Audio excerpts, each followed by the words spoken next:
2004's Frankenfish. Nice. I need you to run down to Otley. Otley? What for? Well, they pulled what was left of a body out of the swamp down there. It's chewed up real bad. Something ain't right. We're here to investigate the death of your husband, John Crankton.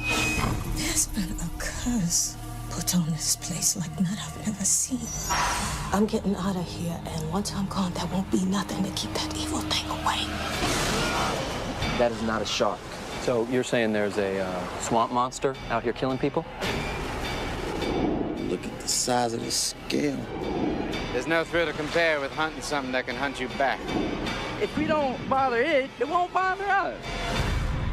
Excuse me? I want to go home. We're gonna have to kill it.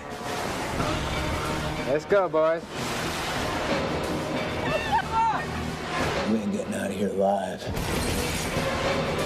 It can breathe out of the water? How can it do that?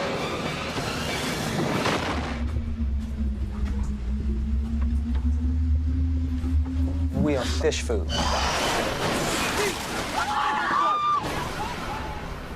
There's another one? A series of brutal attacks in the Louisiana swamps leave the local police mystified, sending in a coroner originally from the area and a biologist to investigate. They learn that a group of genetically engineered Chinese snakeheads are responsible. That sounds okay. Yeah, I'm gonna jump in. Sounds all right. I'm gonna jump in first on this. Yeah, go for it. I picked this. Probably a better show I could have picked it for. I figured it wasn't going to be a popular choice, but genetic altered Don't animals apologize. released into human civilization is my comfort food. Okay. That's my sweet spot. And I thought it was time for me to finally do one. And this was one. Now we know you like shit. When it came out, I meant to watch it, and it was one that I had never got to watch.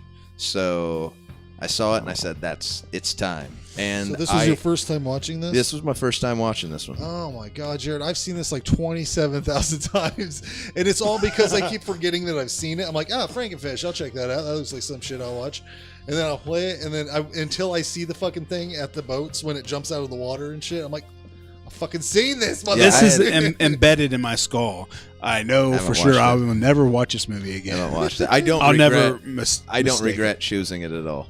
Was this a sci-fi movie? This couldn't have been a sci-fi movie, right? This is below sci-fi. Channel, because there was tits in it. Yeah, I don't think it was a sci-fi, but it's in that vein, and I love those. Yeah, this was directed by Mark. I wonder how many times we're going to hear that during this.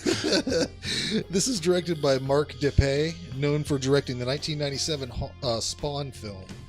Several TV movies, including 2017's Michael Jackson's Halloween. What the fuck is Michael Jackson's Halloween animated special from 2017? Because that dude's been dead since 2017. Yeah, maybe they messed that up. That's why it was animated. So, man. Did you look for it? I saw pictures of it. It looked modern. Like, is it animated? You could draw Michael Jackson, even though he's dead. He thrilled millions with his music. Friday, October 27th. For the first time ever, his hits will bring Halloween to life. Just follow the music. Starring the voices of Christine Baranski, Alan Cumming, Brad Garrett, George Eads, Lucas Till, Lucy Liu, and Jim Parsons. Fun! Don't miss the world premiere event. Wow! Michael Jackson's Halloween, CBS Friday, October 27th. This guy, the guys that wrote this have worked on Simon Barrett and Scott Clevenger have worked on VHS, The ABCs of Death. Actually, that's Simon. Scott has only done bad CGI films, including the Michael Jackson's Halloween special, but there's a bunch of Garfield shit in there and stuff too. But this movie is based on a real thing that kind of happened in Maryland. They even say it in the movie. About snakeheads getting in. Snakeheads getting loose. Yeah, so they weren't killing. Has this been an episode of Monster Fish?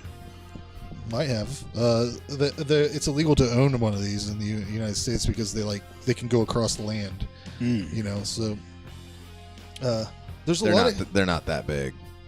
There's a lot of people. Foot or two, I think. There's a lot of actors in this movie that you recognize. The one guy Elmer, who's the guy that's fisting catfish. He is he's the killer from I Know What You Did Last Summer. Yeah, I think he was the best. I think he was the best one. Yeah. Yeah. The hippie guy with the dreads, Roland, is one of the goons on the Super Mario Brothers movie. He's been in other a stuff lot of too. stuff. And there's a ton of different people that you vaguely recognize, like every single person. It seems so much like a sci-fi movie. I laughed out loud whenever that Elmer guy gets killed and he gets dragged backwards through the water, and the guy pulls out a fucking gun. Like he was gonna do something. Oh, hold on. Oh shit, he's just that was good shit though. Yeah, this movie for me had everything I wanted it to be. I think it's probably one of the stronger of these without getting big budget, but like I said, I don't like the big budget ones because they try to make them too serious, and that kind of defeats what I like about it. I thought it was weird that the voodoo priestess lady did like a Christian prayer. That was kind of strange, don't you think? Yeah, and I think I seen her daughter like do the like the Catholic. Yeah, very confused. Religious context. Yeah. I was thinking, they're sitting there drinking these Coronas, and I'm thinking to myself, what is the fucking process of getting a 12-pack of clinking ass beers? Anything. Yeah. They live out in the swamp. I don't think anything out there. There's four shitty houseboats. Well, I guess the one has a motor. Or you just drive. I don't know. I've never experienced a Why houseboat. would you decide to live here? Like just drive it into the nearest town with the dock. You would not have clinking ass beer bottles. You would be getting the whatever. Never mind. No, this movie's bad. Bad dialogue. Bad acting. It's boring. Like, it was really hard for me to pay attention to this movie.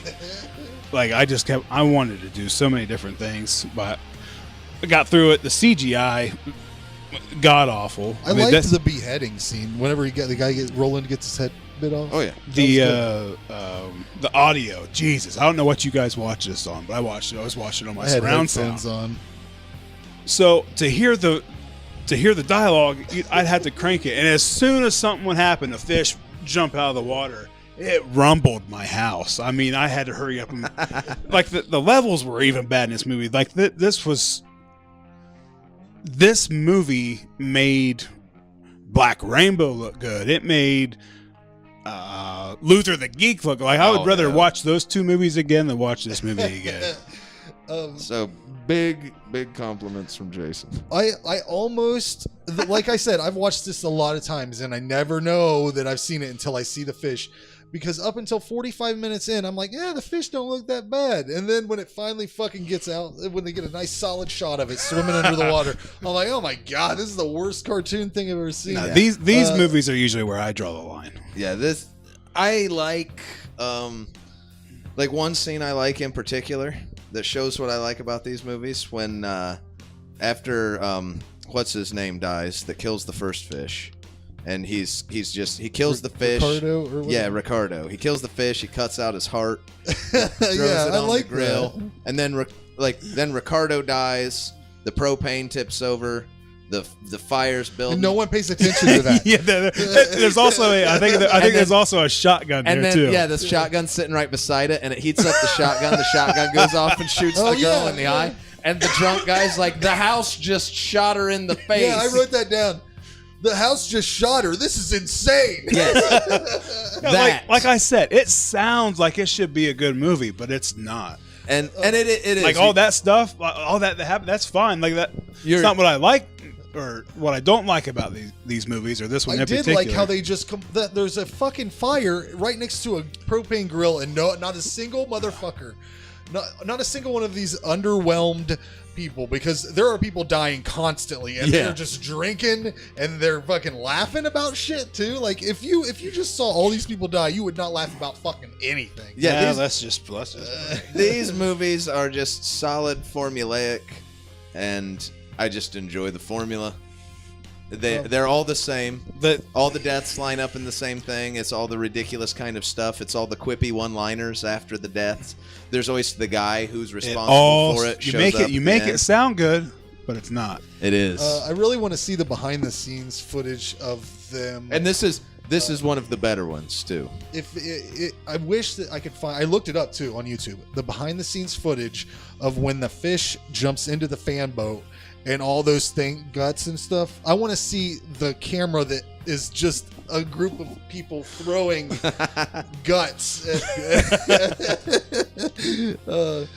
I will probably watch this movie again because I've watched it numerous times. Yeah, and I'll fucking forget that I saw it. You're getting this like if they're keeping track of watches and plays and ratings, this movie's got to be up there. I'm just saying I know I rented it back whenever fucking it came out. If you're the type of person that would see a movie called Frankenfish, and say, "I bet that's good," you'll probably like this movie.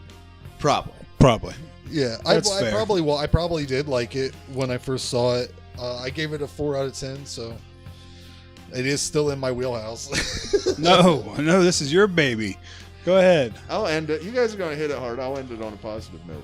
I gave it a 2. Low from Jason. I gave it a 7. I think that's about as strong as a grade as I'll give a movie like this. The only movie worse than this movie is the next one we're going to talk about. Yeah.